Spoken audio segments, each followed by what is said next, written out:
проблема с водой. Вот буквально 3 дня уже нету.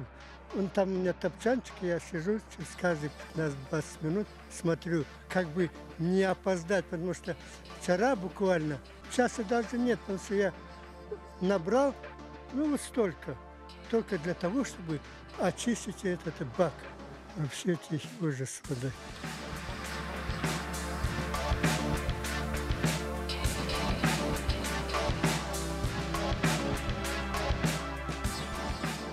Раньше, как если 2-3 дня воды нету, то ее промывали, прочищали как бы.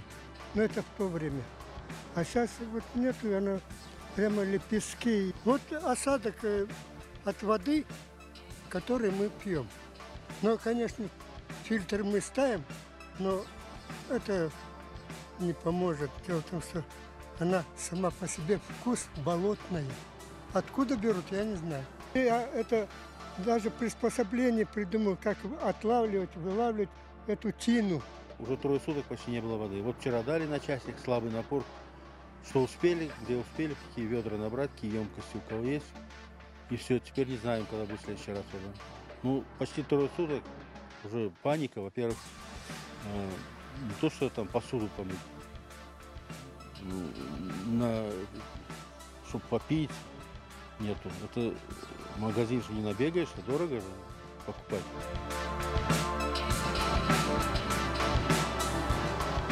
А вот сходила в магазин, купила молоко, сахар и воду.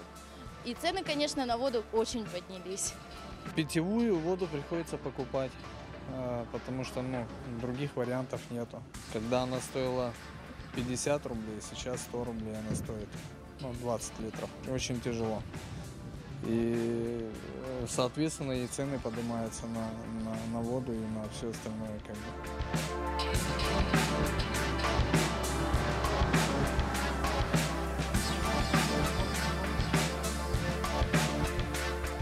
Обещали, машины какие-то будут развозить, но я не представляю, не все же сидят дома возле калитки и ждут эту машину.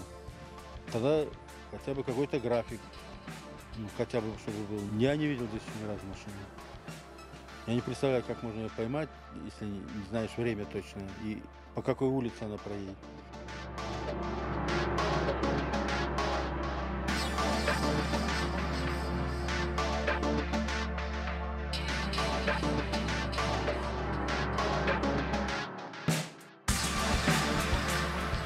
Я уже молчу про нас, молодых, про которые мы можем пойти сами, свободно пойти и набрать воду. Ну, давайте обратимся к нашим старикам. Вот моей Аллашке, которая здесь тоже живет, она не может элементарно выйти и пойти сходить за водой. Но действительно, это она просит кого-то, молодых ребят, просит, чтобы ей привезли воду. Мне ноги больные, это не одна здесь такая живет, это кампора, их много здесь таких. И им приходится обращаться вот к таксистам, которые привезут. А откуда они будут эти деньги платить? Тем же самым таксистам. Мен потихоньку түрен 3 кере барып суға бардым, анда уяққа, қопқаларыман. 3 кере. Я целый день лежала. Вообще никакая была. Жоқ, мен осыны içмеймін. Түрен барып, 5 бутылка 5-литровый купила питье в магазине. Отдала 600 рублей, а пенсия мне маленькая. Вот только на питье, а более чамашур дюмага туда-сюда невозможно эту воду пить. Я кипячу, все равно я его не пью.